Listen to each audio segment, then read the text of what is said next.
지난주에 여러분 하나님 나라에는 어떤 사람이 들어간다고 말씀을 드렸죠? 혹시 기억나시나요? 네. 하나님과의 관계를 맺은 사람만이 들어갈 수 있다 이렇게 말씀을 드렸죠. 기억나셨으면 좋겠습니다. 네, 그래서 성경에는요 하나님과 우리와의 관계를 굉장히 여러 가지 비유로 설명을 했습니다. 이게 다 관계에 대한 비유죠. 목자와 양의 관계, 아버지와 아들의 관계, 아버지와 양자의 관계, 포도나무와 가지의 관계, 농부와 곡식의 관계, 토기장이와 토기의 관계, 왕과 백성의 관계, 그리고 부부 관계 등등등등 여러 가지로 이렇게 관계에 대한 비유로 하나님과 우리와의 관계를 설명을 해주고 있습니다. 여러분 이렇게 성경에 다양한 비유로 하나님과 우리와의 관계를 설명하신 이유가 뭘까요? 저는 이렇게 생각합니다. 이 중에 어떤 한두 가지만이라도 하나님과 우리와의 관계를 명확하고 정확하게 이렇게 설명하기에는 충분하지 않기 때문이 아닌가 하는 생각이 듭니다. 여러분 그래서 한 가지 각 비유마다 그러니까 한 가지의 비유만 가지고 하나님과의 관계를 다 설명할 수가 없다는 겁니다. 그래서 각 비유마다 하나님과의 관계에 대해 어떤 점을 설명을 하는 것인가라고 하는 그 점만 우리가 봐야 돼요. 그 이상의 것을 다 꿰어 맞추려고 하면 안 됩니다. 에스겔서에는요 하나님과 이스라엘의 관계를 특별히 부부관계, 남편과 아내의 관계로 많이 설명을 하고 있습니다. 여러분 부부는 결혼할 때 뭘 하죠? 가장 중요한 게 뭡니까? 서약을 하죠. 서약. 결혼 서약을 합니다. 그 결혼 서약의 주된 내용은 뭐냐 하면 사랑과 순결에 대한 서약이에요. 오직 배우자 한 사람만 사랑하기로. 그런 내용으로 우리가 하나님과 사람들 앞에서 언약의 맹세를 하죠. 그래야만 공식적인 부부관계가 됩니다. 만약에 이렇게 맹세하십니까? 했는데 아니요. 그러면 이게 공식적인 부부가 될 수가 없는 거예요. 남편과 아내 모두 다 예. 라고 대답을 해야만 그래야 공식적으로 부부가 되었음을 선포합니다. 이렇게 되는 거죠. 그렇게 선포가 되면 결혼 서약에 대한 신뢰를 바탕으로 이제 결혼 생활이 시작이 되는 겁니다. 인류의 모든 문명과 사회에서는요 이처럼 남녀가 참 서로의 사랑과 순결을 맹세하는 결혼을 했다는 거예요. 수많은 문명들이 있었지만 그 문명들이 다 공통적으로 이렇게 남녀가 결혼을 했다는 겁니다. 이건 왜 그러냐 하면 이 결혼은 어떤 문명이나 사회가 만들고 고안하는 제도가 아니라 하나님으로부터 온 제도이기 때문에 그렇습니다. 하나님께서 사실 사람을 창조하시기 전에 사람을 설계하셨을 거 아니에요. 사람을 고안하셨을 거 아니에요. 그럴 때 결혼이라고 하는 것을 먼저 고안하시고 거기에 맞게 남자는 남자답게 여자는 여자답게 남자에게는 남성성을 부여하고 여자에게는 여성성을 부여하는 방식으로 사람을 창조하셨어요. 그리고 애초에 고안하신 대로 남녀가 하나가 되는 결혼을 하도록 그렇게 창조하신 거죠. 여러분 근데 예수님께서 이런 말씀을 하셨습니다. 마태복음 22장 30절에 보면요. 부활 때에는 장가도 아니 가고 시집도 아니 가고 하늘에 있는 천사들과 같으니라. 예, 다시 말해서 부활 때 하나님 나라에 우리가 온전히 들어가게 되면 그러면 거기에는 남녀 관계도 없고 부부 관계도 없다는 거예요. 남녀 간의 결혼은 더 이상 하지 않게 되는 거죠. 대신에 여러분 예수님께서 재림하시면서 그날부터 하나님 나라에서는 어떤 생활이 시작이 되냐 하면 그리스도와 우리가 하나로 연합된 생활이 시작이 됩니다. 그래서 예수님의 재림의 날을 성경에서는 무수하게 어떻게 표현하고 있냐 하면 그리스도와 교회의 결혼식으로, 결혼 예식으로 그렇게 묘사를 하고 있죠. 특히 이제 요한계시록에 그런 내용들이 많이 있지 않습니까? 그 외에도 굉장히 성경에 다양하게 하나님과 그리스도, 우리와의 관계를 결혼식으로 그렇게 묘사를 많이 합니다. 남녀관계와 결혼에 대한 성경의 내용들을 종합해 보건대요. 우리는 다음과 같이 이렇게 정리를 할 수가 있습니다. 첫 번째, 이 땅에서의 남녀 간의 결혼은 유한합니다. 그런데 반면에 그리스도와 우리와의 결혼은 영원합니다. 두 번째, 유한한 남녀 간의 결혼은 예고편이고 그림자에 불과합니다. 본편이자 원형은 그리스도와 우리와의 영원한 결혼 관계입니다. 세 번째, 하나님께서 사람을 남녀로 창조하시고 결혼하게 하신 것은 하나님께서 사람을 마치 그와 같이 하나님과의 관계를 봤을 때 배우자와도 같이 영원히 사랑할 관계로 창조하셨다는 것을 남녀의 결혼 관계를 통해 알려주시는 것이다 라고 하는 겁니다. 자, 여러분, 물론 그리스도와 우리와의 관계를 남녀 간의 결혼과 똑같다고, 그래서 모든 것들을 남녀 간의 결혼으로 끼워 맞추려고 하면 안 됩니다. 그렇게 되면 이게 여러 가지 오류가 발생이 돼요. 예를 들면 그리스도가 그러면 남자고 우리 모두는 다 여자가 되는 거냐, 뭐 이렇게 되는 거죠. 아니, 그런 건 아니에요. 또 이렇게 생각할 수 있어요. 그리스도는 한 분인데 우리 모두가 다 예수님의 신부가 된다 그러면은 그리스도는 한 분이고 우리는 많으니까 그럼 천국에서는 일부 다 처제냐, 뭐 이렇게 생각할 수도 있는 거예요. 그게 아니라는 거예요.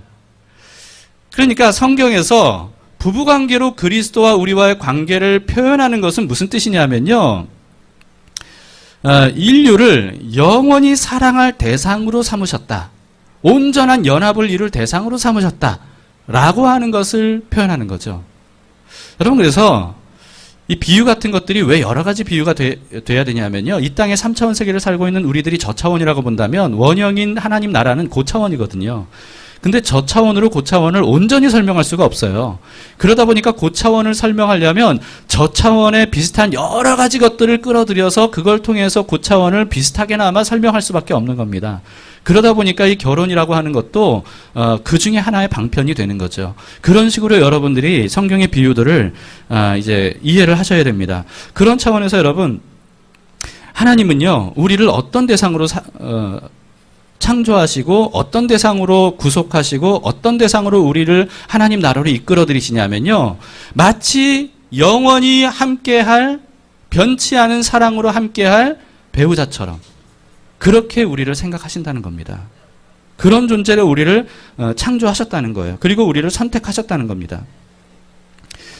그래서요, 결혼을 비유로 하자면 하나님께서 창조하신 모든 만물은 말하자면 이런 거예요. 신랑이 신부를 위해 준비한 결혼 예물. 지금 창조 때를 말씀드리는 겁니다. 그리고 또 지상낙원으로 만들어주신 에덴 동산, 말하자면 무엇으로 볼 수 있냐 하면 신랑이 신부를 위해 마련해 놓은 신방, 이런 걸로 우리가 생각을 해볼 수 있는 거죠. 하나님은 인간을 그런 대상으로 창조하신 겁니다. 그런데 여러분, 인류가 아담 때로부터 어떻게 했습니까? 그런 하나님의 사랑을 배반했어요. 하나님을 떠났습니다. 하나님 외에 다른 대상들을 더 믿고 사랑하기 시작했습니다. 이것을 성경에서 뭐라고 표현하냐 하면 간음이라고 표현하는 거예요. 다시 말해서 아내가 남편을 버리고 다른 사람들과 해서는 안 되는 관계를 맺는 것, 이게 간음이잖아요. 그런 것과 비슷한 것이 바로 성경이 말하는 죄입니다. 이게 바로 성경이 말하는 본질적인 죄, 근원적인 죄예요. 하나님이 아닌 다른 대상을 사랑하는 거죠. 그래서 여러분, 죄는 단순히 어떤 악한 행동을 하는 것, 이걸 얼마나 많이 했는가, 이런 문제 정도가 아니고요, 하나님과의 올바른 관계를 떠나고 버려서 다른 대상과의 부적절한 관계를 맺는 것, 이것이 죄고요. 반대로 선과 의도 마찬가지입니다. 그냥 단순히 어떤 선한 행동들 몇 가지를 하는 것, 이런 것들이 아니고요, 하나님에 대한 사랑과 신뢰로 올바른 관계를 유지하면서 그런 관계 속에서 행동하는 것, 이것이 바로 선과 의라고 하는 거죠. 그래서 부부관계가 간음으로 인해 여러분 깨지지 않습니까? 수많은 가정들이 지금도 간음 문제로 인해서 깨지는 경우가 많이 있지 않습니까? 그렇듯이 하나님과 인류와의 관계는 바로 그런 간음 같은 죄로 인해 깨지게 된 거예요. 그 이후 인류가 어땠습니까? 점점 더 하나님을 멀리하는 거죠. 하나님 없는 삶을 사는 거죠. 그리고 다른 신들, 다른 우상들을 만들고 섬기면서 음란하듯이 그런 우상들과 함께 살아가는 거죠. 우상으로 인해서 얼마나 많은 사람들이 우상의 거짓된 가르침으로 인해서 굉장히 많은 고통을 당하고 있습니까? 그럼에도 불구하고 그걸 깨닫지 못해요. 그러면서도 하나님과의 관계를 회복하려고 하지 않는 것이 전 인류의 역사였습니다. 지금까지도. 그렇다면 여러분, 한번 생각해 보세요. 이렇게 인간이 하나님을 버리고 타락했잖아요. 이게 바로 죄잖아요. 이게 바로 영적인 간음이라는 거잖아요. 그럴 때 하나님의 심정을 여러분들이 생각해 보셨습니까? 그럴 때 하나님의 심정, 단순히 그냥 기분 나빠, 왜 날 무시해, 이런 감정일까요? 여러분 한번 생각해 보세요. 그토록 사랑하는 배우자가 여러 사람들과 해서는 안 되는 그런 관계를 계속하고 다닌다면 여러분, 그러면 어떤 마음이 들겠냐는 거예요. 어떤 심정이 들겠냐는 거예요. 한번 상상해보고 생각해 보시라는 거죠. 결혼하지 않은 분들은 내 애인이 그런다고 생각해 보세요. 내 애인이 날 사랑한다고 그러면서 다른 사람하고도 사랑한다고 하는 거예요. 그건 내 인생이니까 간섭하지 말라고 하는 거예요. 애인에게, 남편에게, 아내에게. 여러분, 이게 말이나 되는 겁니까? 만약에 나의 배우자가, 나의 애인이 그렇게 한다면 그 심정이 어떻겠어요? 이건 분노를 넘어서 비참함이 느껴지는 거예요. 여러분, 사람들은 막연히 하나님은 별로 감정이 없는 분이라고 이렇게 생각하는 것 같습니다. 마치 어떤 그림 속에 하나님을 그림으로 그린 것처럼, 또는 인형처럼. 별로 변함이 없는 한결같은 모습과 상태일 것이라고 이렇게 생각해요. 표정도 몇 가지 표정 안 되는 것처럼 우리는 하나님의 표정을 그렇게 생각합니다. 그래서 하나님의 감정에는 별로 마음 쓰지 않는 사람들이 많이 있는 것 같아요.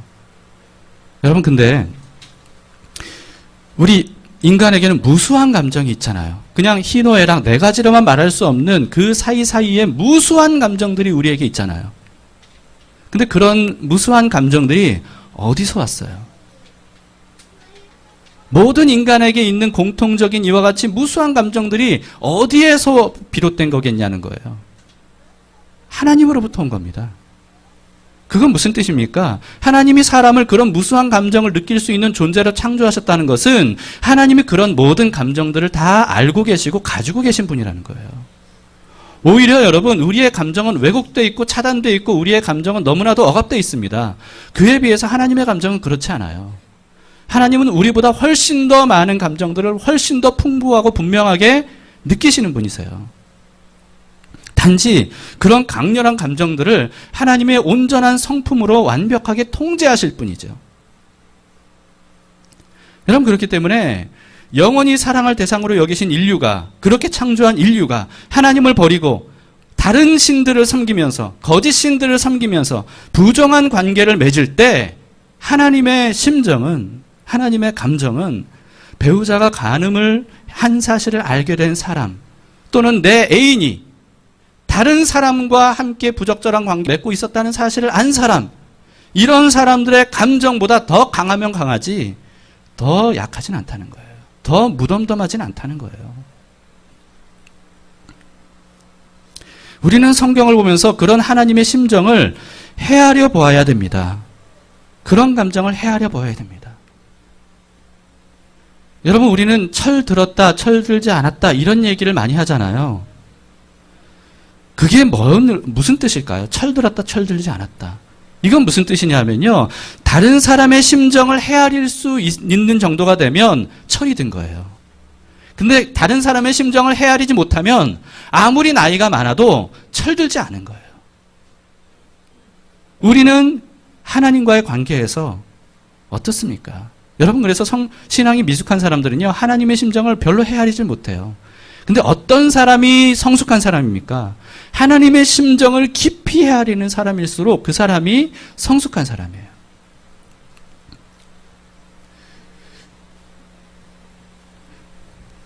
여러분, 오늘 본문도 마찬가지입니다. 하나님의 심정을 헤아리면서 읽어야 말씀의 뉘앙스를 느낄 수가 있어요. 그러면서 이 말씀의 진정한 의미를 우리가 깨달을 수가 있습니다. 물론 오늘 본문 한 구절만으로 한계가 있지만 한번 여러분 보시겠습니다. 35절을 다시 보세요. 그러므로 주 여호와께서 이같이 말씀하셨느니라. 너가 나를 잊었고 또 나를 너의 등 뒤에 버렸은즉 너는 내 음란과 내 음행의 죄를 담당할지니라 하시니라. 여러분, 하나님의 표정, 이 말씀을 하실 때 하나님의 표정 어떤 표정일까요? 목소리 어떤 음성일까요? 이 뉘앙스가 어떤 뉘앙스일까요? 희노애락, 이 네 가지로 설명할 수 있는 감정입니까? 하나님의 심정이 쉽게 설명할 수 있는 그런 심정입니까? 아니에요. 배우자의 간음에 대해서 대부분의 사람들은 이혼을 선택합니다. 그러나 하나님은 그렇게 하지 않았어요. 끝까지 관계를 회복하고 싶어 하셨습니다. 왜냐하면 그 관계를 포기하기에는 우리를 너무나 사랑하시는 거예요. 인류를 너무나 사랑하시는 거예요. 참아 버릴 수 없는 거예요. 이게 바로 하나님의 마음입니다. 그래서 모든 인류의 관계를 회복하기 위해 하나님이 하신 일은 뭐냐 하면 이스라엘을 선택하신 거예요. 이스라엘을 통해서 구원자를 보내주시는 거예요. 그럼으로써 그 한 구원자, 이스라엘을 통해 보내진 구원자로 인해 모든 인류가 하나님께로 돌아오기를 바라신 거예요. 관계가 완전히 회복되기를 바라신 거예요. 그래서 그토록 이스라엘을 하나님께서 거룩하게 보존하시기 위해서 놀라운 일들을 행하셨을 뿐만 아니라 어떨 때는 좀 가혹할 정도로 그렇게 거룩하게 하기 위해 연단하셨던 겁니다. 근데 이스라엘 역시 어떻게 했습니까? 끊임없이 하나님을 버려요. 끊임없이 온갖 거짓 신들, 우상들 이런 것들과의 부정한 관계를 맺어요. 그리고 그런 신들이 시키는 대로 해서는 안 되는 악한 일들, 음란한 일들, 이런 일들을 해요. 여러분, 이렇게 이스라엘은 하나님과의 관계, 언약, 서약 이런 것들을 다 깨뜨렸지만 그럼에도 불구하고 하나님은 이스라엘과의 약속을 신실하게 지키십니다. 이스라엘을 계속해서 보호하시고 공급해 주셨어요. 수많은 선지자들을 통해서 하나님의 마음을 알려주시고 하나님 앞께로 다시 돌아오도록 그렇게 기회를 주셨습니다. 그럼에도 불구하고 이스라엘은 끝까지 하나님을 거부하는 겁니다. 더 많은 우상들과 음란한 관계들을 맺은 거죠. 그래서 여러분 오늘 본문을 비롯한 에스겔서 23장에서는요. 이와 같은 이스라엘이 마치 오홀라와 오홀리바와 같다. 이렇게 비유로 말씀합니다. 이게 친자매, 오홀라와 오홀리바 친자매 같다. 이렇게 비유를 합니다.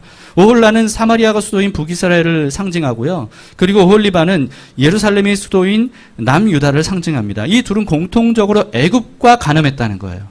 무슨 뜻이냐 하면 애굽을 의지하고 애굽의 신들을 따랐다는 거예요. 그런데 후에는 오홀라, 다시 말해서 북이스라엘이죠. 아수르와 간음했다가 아수르에 의해 망했습니다. 근데 그걸 보고도 오홀리바인 남유다는요. 바벨론과 간음하는 거예요. 그리고 애굽과도 간음하는 거예요. 애굽과 바벨론 사이를 왔다 갔다 하는 겁니다. 그러면서 한 번씩 하나님께로 가고 이게 이렇게 되는 거예요. 그 결과 바벨론에 의해 망하게 될 것이다. 이렇게 하나님이 말씀하고 계시는 겁니다. 이 이스라엘의 상황을 보건대 이런 생각이 듭니다. 포주의 손에 사로잡힌 창녀와도 같다. 근데 여러분 포주의 손에 사로잡힌 창녀보다도 더 악하다고 에스겔서는 말하고 있습니다. 더 악하다. 왜 그런지 왜냐하면 창녀들은 사람들에게 값을 받고 간음하잖아요. 그런데 이스라엘은 오히려 값을 주고 간음한다는 거예요. 에스겔서 16장 34절에 이렇게 말씀합니다. 내 음란함이 다른 여인과 같지 아니함은 행음하려고 너를 따르는 자가 없음이며 또 내가 값을 받지 아니하고 도리어 값을 줌이라. 그런즉 다른 여인과 같지 아니하니라. 근데 더 기가 막힌 건 뭐냐 하면요. 이스라엘이 간음할 때 우상들에게 준 값이 사실은 다 하나님께 받은 값이라는 거예요. 하나님께 받은 거라는 거예요. 하나님이 선물로 주신 거라는 거예요. 근데 그걸 하나님에게서 받아서 우상들에게 음란하듯 남편에게 받아서 아내에게 받아서 그 받은 선물을 다른 남자에게 다른 여자에게 선물로 주면서 잠자리 하는 것과 같다는 거예요. 에스겔서 16장 17절에서 19절에 그렇습니다.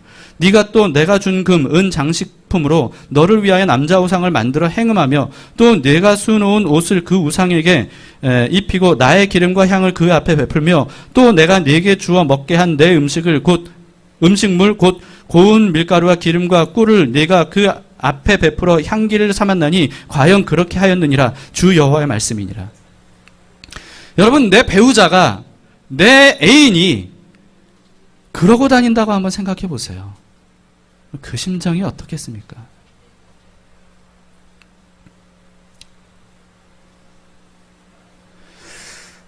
여러분 에스겔서의 부분만 읽다 보면 하나님을 단순히 정말 무서운 분이다.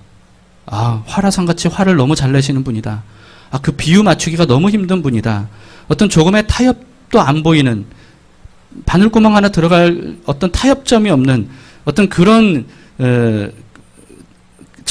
그렇게 처벌하시는 분이다. 이렇게 생각하기 쉽습니다.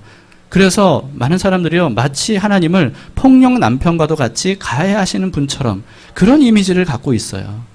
반면에 인간은 하나님의 압도적인 힘에 의해서 피해를 당할 수밖에 없는 어떤 피해자의 입장인 것처럼 그렇게 사람들이 성경을 보면서도 오해를 하는 경향이 있습니다. 지난번에도 말씀드렸지만 그것은요, 성경을 부분만 보기 때문에 그래요. 전체를 보면 그런 말을 할 수가 없습니다. 한번 생각해 보세요, 여러분. 그것이 알고 싶다. 여러분 그 프로그램 아시죠? 제보가 들어왔습니다. 어떤 남편이 아내를 너무나도 구박하고 막 감시하고 막 힘들게 하고 협박하고 막 그런다는 제보를 받았다고 한번 생각해 보세요. 그래서 그것이 알고 싶다 팀이 취재를 나간 겁니다.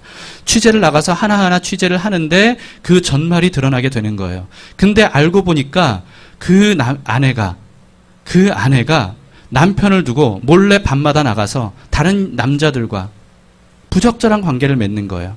어떤 날에는 이 남자와 어떤 날에는 저 남자와, 그것도 돈을 주어가면서 그렇게 부적절한 관계를 맺는 겁니다. 그래서 남편이 그 아내를 때로는 감시하고 때로는 가서 설득하고 때로는 협박도 하고, 그렇게 하다가 우리의 인생을 망친다고 협박하고, 때로는 야단도 치고 분노도 하고 때로는 애걸복걸도 하고, 이런 것이 만약에 그것이 알고 싶다 취재 결과 이게 방영이 됐다고 한번 생각해 보세요. 그런 TV 프로그램을 여러분 봤다면 어떤 마음이 들까요? 어떤 마음이 들겠습니까? 성경을 보면서 우리가 마땅히 가져야 하는 마음이 바로 그런 마음이에요. 하나님의 심정이 어떨까? 진짜 잘못한 것은 어느 쪽인가? 왜 남편이 그렇게까지 할 수밖에 없었는가? 하는 것을 우리는 성경을 통해 하나씩 볼 수 있어야 됩니다. 성경이 바로 그런 전말들을 우리에게 알려주고 있는 거예요. 그런데 한 부분만 보면 하나님이 오히려 가해자처럼 보일 수 있다는 거죠. 그러나 전체를 보면 그렇지 않다는 거예요. 그럴 수가 없다는 거예요. 부분만 보고 남편에 대한 마음을 가졌다가도 전체를 보면 그 마음이 바뀌는 것처럼 우리도 성경을 통해 하나님의 그런 마음을 우리가 헤아리고 알아봐야 됩니다. 에스겔서를 더 잘 이해하려면 호세아서와 함께 읽기를 권합니다. 여러분 호세아서를 한번 읽어보세요. 전체를 다 읽을 필요도 없고요. 호세아 3장까지만 읽어봐도 왜 호세아서와 에스겔서를 같이 읽으라고 했는지를 여러분들이 좀 느끼실 수가 있을 겁니다. 호세아라고 하는 이름은요, 여호수아, 예수, 성경에 이런 이름들이 나오잖아요. 다 비슷한 느낌이죠. 다 구원을 의미하는 이름입니다. 그래서 호세아서는요, 하나님의 구원에 대한 이야기이고 구원하시는 하나님의 심정과 마음에 대한 이야기입니다. 하나님께서 호세아를 선지자로 부르셨어요. 근데 기가 막힌 명을 주십니다. 에스겔서도 보면 에스겔에게 참 희한한 사명들을 주시잖아요. 희한한 행동들을 하라고 말씀하시잖아요. 근데 그보다 더한 게 바로 호세아에게 하신 말씀이세요. 희한한 명령을 하셔요. 그게 뭐냐 하면 고멜이라고 하는 음탕한 여인을 아내로 맞이하라는 거예요. 그래서 결혼해서 자녀를 낳으라는 겁니다. 근데 여러분 이거는요, 율법에 의하면 절대 해서는 안 되는 굉장히 부정한 행위거든요. 그런데 하나님이 그런 율법을 주신 하나님이 율법에서 금지하는 것을 호세아에게 말씀하시는 거예요. 호세아는 하나님의 말씀대로 음탕한 고멜을 아내로 맞이합니다. 그리고 3명의 자녀를 낳습니다. 그러자 하나님께서 호세아를 통해서 이스라엘에게 이렇게 말씀하셨어요. 호세아서 2장 19, 20절에 내가 너에게 장가들어 영원히 살되 공의와 정의와 은총과 긍휼이 여김으로 내게 장가들며 진실함으로 내게 장가들리니 내가 여호와를 알리라. 여기서 너에게 장가들아, 그 너가 어떤 너예요? 어떤 존재예요? 음탕한 고멜과도 같이 더럽힐 대로 더럽혀진 사람을 의미하는 거예요. 그런데 그런 더럽힐 대로 더럽혀진 존재와 하나님, 거룩하신 하나님이, 점도 없고 흠도 없이 완벽하신 순결하신 하나님이 결혼하시겠다는 거예요. 그리고 네가 여호와를 알리라 이렇게 말씀하고 있죠. 여러분 여기서 말하는 알리라, 안다, 성경에서 안다라고 할 때 기노마이로 쓰인 안다라는 뜻은요, 이것은 경험적인 알을 의미하는 거예요. 남녀의 관계로 치자면 합방해서 아는 것, 성적인 관계를 맺어서 아는 것, 이런 뜻으로 쓰이는 말이 여기서 말하는 여호와를 알리라라고 하는 뜻이에요. 하나님이 우리를 그런 존재로 받아들여 주신다는 겁니다. 그런데 여러분, 고멜이 그렇게 세 자녀를 낳았음에도 불구하고 남편 호세아를 또 배반해요. 그리고는 이전처럼 다른 남자들과 음란한 짓들을 행하는 거예요. 율법에 의하면 그런 아내는 어떻게 합니까? 그런 여자는 쳐 죽여야 돼요. 돌로 쳐 죽여야 돼요. 그런데 하나님께서 호세아에게 이렇게 말씀하셨어요. 호세아 3장 1절에서 3절에 보시면, 여호와께서 내게 이르시되 이스라엘 자손이 다른 신을 섬기고 건포도 과자를 즐길지라도 여호와가 그들을 사랑하나니 너는 또 가서 타인의 사랑을 받아 음가 된 그 여자를 사랑하라 하시기로 내가 은 15개와 보리 한 호멜 반으로 나를 위하여 그를 사고. 누구를 위하여 그를 사요? 나를 위하여. 그 사람을 위해서가 아니에요. 나를 위하여 그를 사고 그에게 이르기를 너는 많은 날 동안 나와 함께 지내고 음행하지 말며 다른 남자를 따르지 말라. 나도 너에게 그리하리라 하였노라. 여러분, 하나님의 심정이 느껴지십니까? 하나님의 심정이 느껴지세요? 하나님을 버리고 하나님을 떠나서 온갖 우상들과 음란한 행위를 행하는, 영적 간음을 범하고 또 범하는 그런 사람들에 대해 하나님께서 분노만 하신다고 생각하시나요? 그리고 분노하면 안 된다고 생각하시나요? 여러분, 하나님은 분노하시지만 그게 다가 아니에요. 하나님이 왜 그토록 죄를 미워하시는지 아세요? 그 죄가 하나님과 우리와의 관계를 깨뜨리기 때문이에요.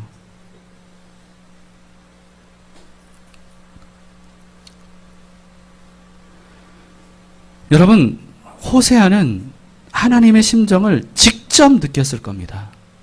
왜 그렇죠? 왜냐하면 본인이 직접 당했잖아요. 그렇게 음란한 여인을 호세아가 아내로 삼고 그렇게 사랑해 주었는데, 그런데 또 음란한 행위를 했잖아요. 내 사랑하는 아내가. 여러분, 호세아가 하나님의 명령이니까 마지못해 그렇게 했다고 생각하십니까? 아니에요. 호세아는 진심으로 고멜을 사랑했던 거예요. 만약에 그렇지 않았다면 호세아가 어떻게 이런 사명을 감당했겠습니까? 호세아는 진심으로 하나님처럼 고멜을 사랑했던 거예요. 그런 고멜이 자기를 버리고 떠났을 때 호세아는 하나님의 심정이 느껴졌을 거예요. 그래서 호세아는요, 하나님이 말씀하신 대로 그렇게 한 겁니다. 또 이렇게 다시 데리고 올 재물들을 가지고 가서 고멜을 다시 사온 거예요. 값을 치르고 다시 받아들인 거예요. 진심으로 그렇게 한 겁니다. 그런 호세아였기 때문에 갈 때까지 간 이스라엘에게 애타게 하나님의 심정, 그 마음을 헤아리라고, 하나님이 이런 마음이라고 그렇게 부르짖으면서 하나님의 사랑의 품으로 돌아오라고 외쳤던 겁니다. 여러분, 지금까지의 이야기는 남 얘기가 아닙니다. 우리의 이야기입니다. 우리의 이야기. 우리는 성경을 두 부분으로 나눠서 말합니다. 구약과 신약. 구약, 신약이라는 말을 우리는 많이 말하지만, 그러나 그게 무슨 뜻인지 깊게 생각하지 않아요. 여러분, 이건 다 언약입니다. 옛 언약, 새 언약입니다. 무슨 언약이겠습니까? 오늘 주제로 보자면 결혼 서약 같은 거라는 거예요. 결혼 서약. 성경은 하나님과 우리와의 관계, 결혼 서약이에요. 하나님이 우리에게 하신 결혼 서약이에요. 여러분, 그러나 그 서약을 지킨 사람은 아무도 없습니다. 모두 다 부정한 관계를 맺었어요. 그래서 이 세상에 의인은 없나니 하나도 없다는 거예요. 모든 사람들이 다 하나님의 서약을 어겼기 때문입니다. 하나님과의 관계를 깨뜨리고 영적인 음행을 저지른 거예요. 그런데 아무도 그런 배신을 당한 하나님의 심정을 헤아리는 사람이 없어요. 오히려 하나님을 가해자처럼 부당하게 원망합니다. 여러분, 제가 지금까지 삶을 살아가면서 비로소 깨닫게 되는 게 뭐냐 하면요, 이 사람이 진짜 본질적인 죄인이구나 하는 거예요. 사람은요, 본질상 항상 자기를 정당화하는 방식으로 모든 것들을 해석해요. 정당화하는 방식으로. 그래서 다른 사람도 속이고 나도 속여요. 내가 잘못한 것을 인정하려고 하지 않아요. 내가 잘못한 것은 다 이유가 있는 거예요. 저 사람 탓이고 상황 탓이고 다 그렇게. 그래서 나는 피해자로 만들어요. 다른 존재는 하나님도 사람도 가해자로 만들어요. 이 사람이 이렇게 본질상 뿌리 깊은 죄인이더라고요. 사람들은 그래요. 저도 그렇고요. 여러분들도 그럴 겁니다. 세상 사람들은 말할 것도 없고요. 우리는 그런 존재예요. 그러다 보니까 하나님의 심정, 마음 헤아리질 못하고 헤아리려고 하지도 않아요. 대신에 우리는 어디에 집중합니까? 내 심정, 내 마음, 내 상처, 내 슬픔, 내가 버림받았다, 내가 이런 일을 당했다 라고 하는 거기에만 집중해요. 그래서 다른 사람들은 가해자로 생각해요. 하나님도 가해자라고 생각해요. 여러분, 하나님의 심정을 지금부터 헤아려 보세요. 우리들이 그동안 하나님께 행한 짓들을 생각해 보면서 거기에 대해 하나님이 어떤 감정을 느끼셨을까? 우리는 단순히 우리가 죄를 범하면 하나님을 무서워하기만 해요. 왜냐하면 죄 지으면 하나님은 화내신다. 이렇게 생각하거든요. 죄 지으면 하나님이 벌하신다. 이렇게만 생각하거든요. 조금 더 깊이 하나님의 마음을, 그 심정을 헤아려 보시기 바랍니다. 한번 생각해 보세요. 깊이 생각해 보세요. 내 경험을 담아서 내가 비슷한 경우에 이런 감정을 느꼈다면 하나님은 그보다 더한 감정을 느끼시는 거예요. 그럼에도 불구하고 하나님은 신실하게 언약을 지키셨습니다. 그 언약대로 복음을 통해 우리를 구원하셨어요. 그리고 새로운 언약을 맺으신 거예요. 여러분, 예수님 믿으시죠? 그래서 우리 죄 용서 받았죠. 예수님을 마음에 영접하셨죠. 그렇게 신앙생활을 하고 예배를 드리면서 세례도 받으셨죠. 여러분, 이게 다 무슨 의미인지 아십니까? 이게 무슨 의미인지 아세요? 말하자면 하나님과의 결혼 서약 같은 것을 맺은 거예요. 하나님은 영원히 우리를 사랑하시고 우리도 하나님을 영원히 사랑하겠다 라고 하는 결혼 서약을 맺은 것이 세례예요. 사람들 앞에서 공개적으로 세례를 하고 하나님과 사람 앞에서 믿음의 고백을 하는 겁니다. 결혼 서약 같지 않습니까? 그런데 여러분, 오늘날 시대는 어떤 시대입니까? 약속과 서약을 너무 쉽게 깨는 시대예요. 심지어 이런 말도 사람들이 하잖아요. 약속은 깨지라고 있는 거다. 어기라고 있는 거다. 이런 말을 아무렇지도 않게 해요. 그런 시대다 보니까요, 사람들이 약속과 서약을 너무너무 쉽게 깨요. 가장 중요한 인간관계의 서약인 결혼 서약마저도 너무나도 간단하게 깹니다. 너무 쉽게 깨요. 목사로서 제가 가장 가슴 아프고 안타까운 것은요, 그토록 어렵게 교회에 와서 예수님을 믿게 되고 교회 생활을 시작하고 힘들게 교회 생활에 적응하고 세례까지 받았는데 너무나도 쉽게 하나님과 교회를 떠나는 사람들을 볼 때, 그럴 때 목사로서 저는요, 가슴이 너무 아파요. 저를 가장 힘들게 하는 게 바로 그런 겁니다. 물론 그 사람들이 나갈 때 저에게 해코지 하고 나간 게 아니에요. 저에게 무슨 악담을 하고 나가거나 그런 사람은 거의 없습니다. 그럼에도 불구하고 제 마음이 아프니까요, 이 아픔이 상처가 되는 거예요. 이 상처가 지워지지 않아요. 잊혀지지 않아요.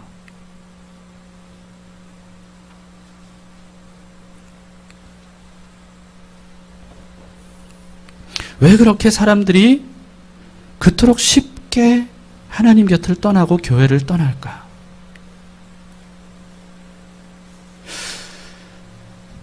제 심정이 이런데 하물며 하나님의 심정이 어떻겠습니까?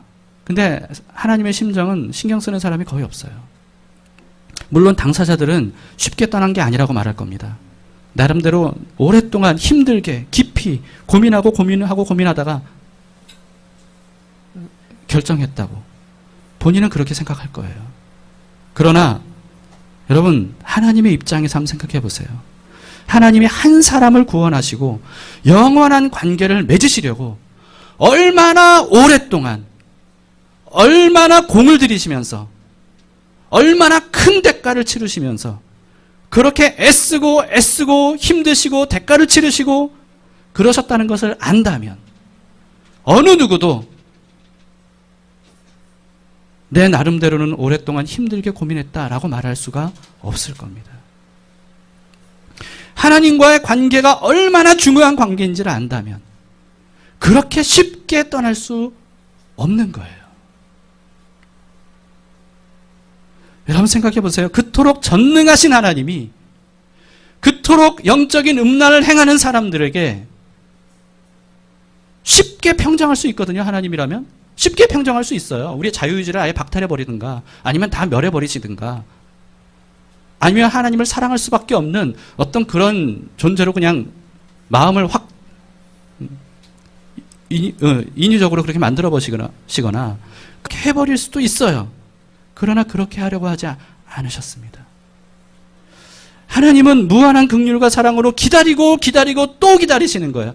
그렇게 기다리고 또 기다리시고 온갖 섭리를 통해 그 사람이 하나님 앞으로 나올 수 있도록 그렇게 섭리하셔서 겨우겨우 그 사람이 하나님 앞으로 돌아왔는데, 그래서 하나님께서 품으로 안으시고 눈물을 흘리시면서 기뻐하시면서 하늘에서 잔치를 벌이셨는데, 그런데 그런 사람이 하나님과의 결혼 서약 같은 믿음의 고백을 한 이후에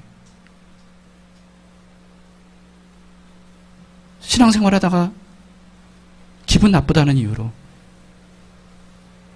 실망했다는 이유로, 이해가 안 된다는 이유로 너무나도 쉽게 교회를 떠나가는, 하나님 곁을 떠나가는 이런 사람들에 대해 하나님의 마음이 어떻겠냐는 거예요. 오늘날 오랫동안 교회 다녔던 사람들도 별반 다르지 않더라고요.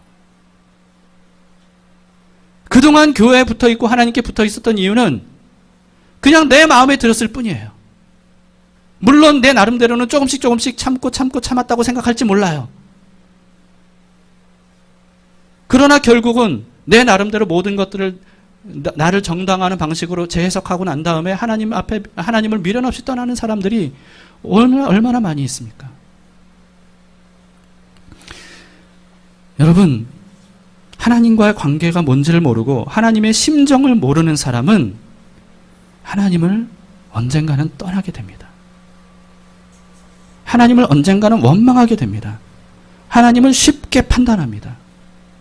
하나님의 말씀을 가볍게 무시합니다. 하나님의 사랑을 쉽게 부정해요. 아무리 성경 지식이 많아도 하나님의 심정을 조금이라도 헤아린 적이 없는 사람들이 많이 있습니다. 하나님과의 관계를 그런 사람들은 너무 쉽게 깨뜨리게 되는 거예요. 저는 여러분들이 그러지 않기를 바랍니다. 결코 그러지 않기를 바랍니다. 무슨 일이 있어도 하나님 곁을 떠나지 않기를 바랍니다. 물론 여러분들이 하나님께 화를 낼 수도 있어요. 하나님을 원망할 수도 있어요. 하나님의 사랑에 대해 의심할 수도 있어요. 하나님께 따질 수도 있어요. 그러나 그건 하나님 앞에 와서 하셔야 돼요. 하나님 앞에 와서 하셔야 돼요. 그러면 하나님께서 하나하나 풀어주실 거예요. 하나하나 해결해 주실 거예요. 하나하나 답을 주실 거예요. 요백이 하셨던 것처럼 그렇게 하실 수 있는 분입니다. 그렇게 하실 마음이 있는 거예요. 하나님이 내가 하나님을 원망하고 하나님께 분노하고 하나님께 막 그렇게 한다고 해서 하나님이 네가 감히 나에게 그래 그러면서 버리실 분이 아니에요. 하나님은 하나님 앞에서 하면 그걸 기뻐하시는 분이세요. 기꺼이 받아주시는 분이세요. 그런데 그냥 하나님 곁을 떠나버리면 그러면 하나님의 심정이 어떻게 했냐는 겁니다.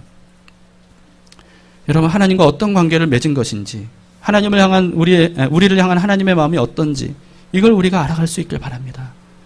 여러분, 우리가 아기를 낳으면 어떻습니까? 아니요, 아기 낳기 전에 연애하면 어떻습니까? 이 한 사람 때문에 울기도 하고 웃기도 하고 박수치고 막 박장대소를 하기도 하고 기쁨을 느끼기도 하고 처절함을 느끼기도 하고 미움을 느끼기도 하고 여러 가지 감정들을 한 사람 때문에 느껴요. 근데 그 감정의 극대화가 아이를 낳으면 그래요. 자식에 대한 감정은요, 정말 이 조그마한 아기 때문에 수많은 감정들을 느끼는 거예요. 하나님도 마찬가지입니다. 하나님은 우리 때문에 슬퍼하시고, 우리 때문에 화가 나시고, 우리 때문에 기뻐하시고, 우리 때문에 웃으시고, 우리 때문에 춤을 추시고, 하나님은 그런 분이세요. 여러분, 아울러 우리 자신뿐만 아니라 다른 사람에 대한 하나님의 마음도 우리가 헤아릴 수 있어야 됩니다. 나를 위해 모든 것을 내어주신 하나님이 그 사람을 위해서도 저 사람을 위해서도 그렇게 하셨어요. 그러므로 그 사람이 하나님 품으로 돌아오도록, 하나님 곁을 떠나지 않도록 우리가 끝까지 사랑하고 용서하고 섬겨주고 지켜주는 것이 우리가 해야 될 마땅한 일입니다. 다니엘서 12장 3절에 이렇게 말씀합니다. 지혜 있는 자는 궁창의 빛과 같이 빛날 것이요 많은 사람을 옳은 대로 돌아오게 한 자는 별과 같이 영원토록 빛나리라. 여러분, 사람을 옳은 대로 돌아오게 한다는 게 무슨 뜻이겠습니까? 옳은 대로 돌아오게 한다는 게 무슨 뜻이겠어요? 하나님께로 돌아오게 하는 거예요. 하나님과의 올바른 관계를 맺도록 하는 거예요. 하나님 곁을 떠나려고 했다가도 우리를 통해 다시 돌아오게 하는 것, 이것이 바로 여기서 말하는 거예요. 그렇게 하는 사람은 하늘의 별과 같이 영원토록 빛날 것이라고. 왜요? 하나님이 그것만큼 고마워하시는 일이 없거든요. 그것만큼 고마워하시는 게 없거든요. 네 덕분에 저 사람이 내 앞으로 왔다. 네 덕분에 저 사람이 내 사랑을 알게 됐다. 네 덕분에 저 사람이 내 곁을 떠나지 않았다. 고맙다. 네 이름 하늘의 별처럼 빛나게 하겠다. 주님의 심정입니다. 주님의 마음이에요. 여러분, 사실 제 설교는요, 어려운 설교입니다. 왜냐하면 원리를 설명하는 설교인 것 같아요. 제 설교는. 알아들어도 여러분들 스스로가 그것을 본인에게 적용하면서 스스로 묵상하고 적용하지 않으면 제 설교는 굉장히 어려운 설교예요. 그냥 이해는 돼요. 이해는 되는데 그게 삶으로 안 된다면 어쩌면 제 설교를 이해하지 못했기 때문일 겁니다. 모르기 때문일 거예요. 저는 그렇게 생각합니다. 근데 이걸 구체적으로 여러분들의 삶에 하나하나 다 설명하기에는 설교 시간이 너무 짧아요. 그럴 시간이 없다 보니까 자르면 결국은 원리를 설명할 수밖에 없어요. 여러분, 오늘도 사실 다른 어떤 출중한 설교자들이라면 여러분들의 눈물 콧물을 다 쏟아낼 수도 있었을 거예요. 근데 저는 그런 능력이 없어요. 그러나 여러분들이 스스로 이 말씀을 토대로 해서 깊이 묵상해 보시길 바랍니다. 하나님과 직접 대면해 보세요. 하나님의 얼굴을 바라보시면서 하나님 정말 그런 마음이셨어요?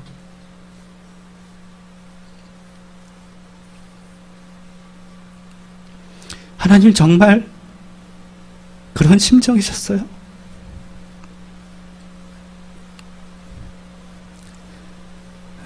그렇게 하나님 앞으로 나아가서 여러분들이 하나님을 직접 대면하고 하나님의 심정을 마음과 마음으로 느껴보는 그런 시간을 가져보시길 바랍니다.